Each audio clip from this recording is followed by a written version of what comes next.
Halo, saya Yogi Hersopen Timotius dari mahasiswa UEMA akan menjelaskan tentang kanker payudara. Kanker payudara atau karsinoma mamae merupakan gangguan dalam pertumbuhan sel normal mamae di mana sel abnormal timbul dari sel-sel normal, berkembang biak dan menginfiltrasi jaringan limfu dan pembuluh darah.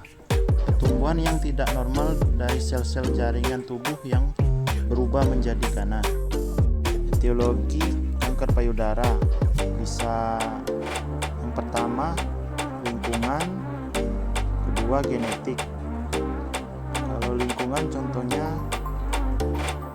biasanya apabila tinggal di lingkungan dekat pabrik dan udaranya tercemar oleh limbah pabrik. Kalau genetik bisa berasal dari keturunan. Kanker payudara membutuhkan waktu 7 tahun untuk tumbuh dari satu sel menjadi massa. Hormon steroid yang dihasilkan oleh ovarium juga berperan dalam pembentukan kanker payudara. Atau estradiol dan progesteron mengalami perubahan dalam lingkungan seluler. Faktor risiko kanker payudara. Yang pertama, riwayat keluarga tentang kanker payudara. Usia terjadi 30-50 tahun. Lokasi geografis dan ras Eropa Barat dan Amerika Utara. Bentuk tubuh, obesitas setiap penambah 10 kg berisiko juga kanker payudara. Sosial, ekonomi, dan status perkawinan. Biasanya ekonomi menengah ke atas berisiko kanker payudara, dan status perkawinan wanita yang belum kawin berisiko terjadi kanker payudara.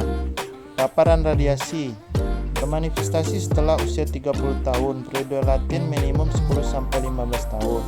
Kanker primer kedua, kanker ovarium primer memiliki risiko kanker payudara 3-4 kali lebih besar. Menarche dini atau menstruasi dini, nulipar dan usia maternal lanjut saat kelahiran anak pertama. Menopause dini, riwayat penyakit payudara jinak. Obesitas risiko terendah di antara wanita pasca menopause.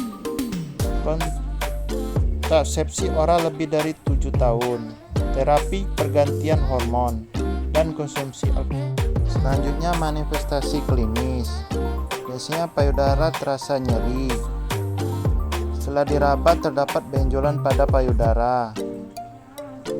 Terdapat erosi atau ekskema puting susu. Selanjutnya pembesaran kelenjar di area payudara. Pembesaran ini menyebabkan papila payudara mengelupas.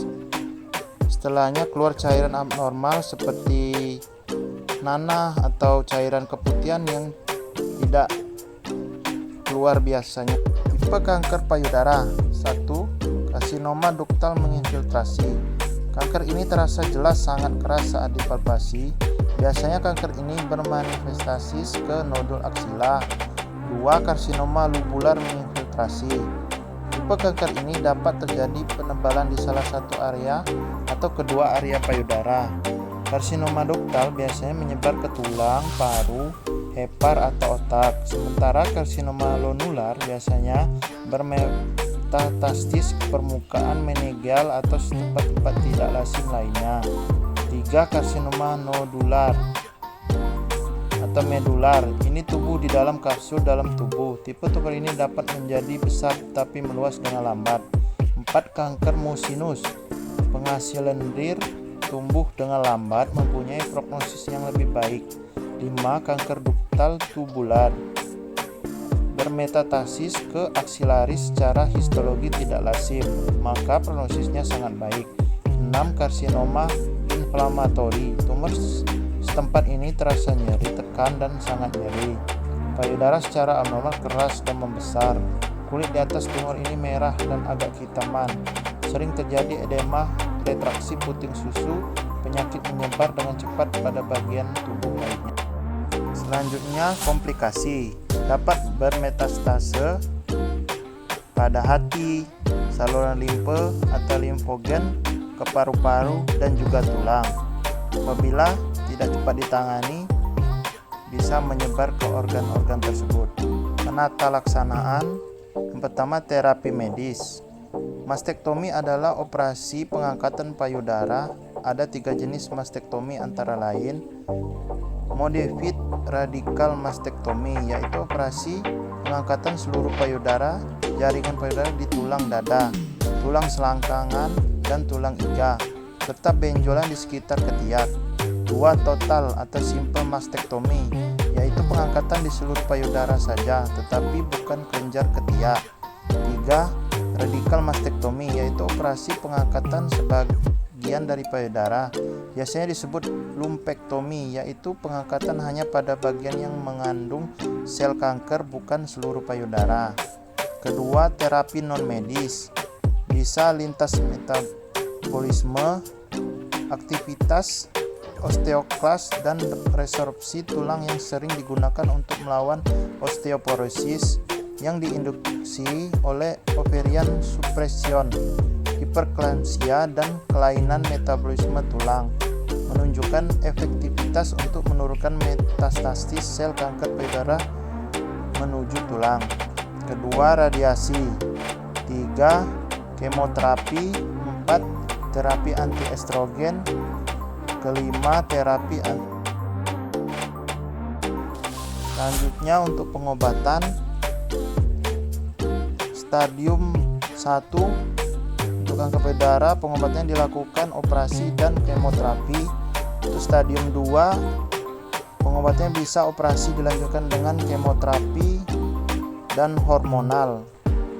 Stadium 3, pengobatannya operasi dilanjutkan dengan kemoterapi ditambah dengan radiasi dan hormonal. Untuk stadium keempat dilakukan kemoterapi dilanjutkan dengan radiasi dan hormonal. Selanjutnya setelah diobati, harapan hidup pasien paling lama adalah 4 tahun. Selanjutnya pencegahan. Yang pertama, melakukan pemeriksaan payudara secara mandiri. Yang kedua, memberikan ASI pada bayi bagi ibu penyusui. Yang ketiga, jika menemukan benjolan atau gumpulan, segera periksakan ke dokter. Mencari tahu riwayat keluarga mengenai kanker payudara. Memperhatikan berat badan untuk mencegah obesitas dan mengurangi makanan yang banyak mengandung lemak. Mengurangi konsumsi alkohol. Untuk usia 50 sampai 40 dan usia lebih dari 50 tahun, untuk melakukan screening mamografi 1 atau 2 tahun sekali. Kurangi 8 makanan penyebab kanker payudara. Penyebab kanker payudara sampai saat ini belum diketahui secara pasti. Beberapa faktor yang memicu adanya penyakit ini antara lain faktor genetik, lingkungan, virus, radiasi, maupun makanan. Makanan penyebab kanker payudara: yang pertama, makanan olahan. Kedua, makanan yang mengandung pestisida. Ketiga, makanan yang dibakar atau dipanggang. Keempat, makanan ringan. Kelima, makanan dengan gula berlebih. Keenam, makanan dengan minyak berlebih, contohnya gorengan. Ketujuh, makanan atau minuman beralkohol. Sekian podcast dari saya, terima kasih.